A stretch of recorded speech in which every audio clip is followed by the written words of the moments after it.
條馬友咧都好大嘅喎，因為之前咧我買咗之後咧，我就嗌佢幫我開咗邊，我就醃鹹鮮。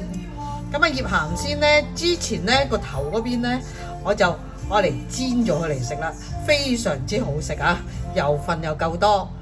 咁啊而家咧剩翻下邊嗰隻咧，我就咧想攞嚟蒸薑絲啦嚇。咁啊而家咧我哋洗咗個魚啦，洗完個魚之後咧，係點咧？就晾翻乾佢，擺個筲箕度晾乾水佢先，跟住咧第一陣咧就擺喺個碟度啦。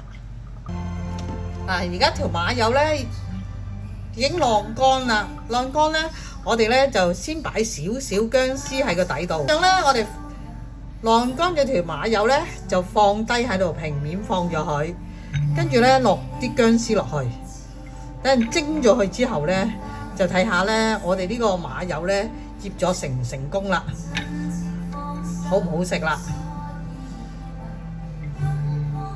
多謝晒咁多位。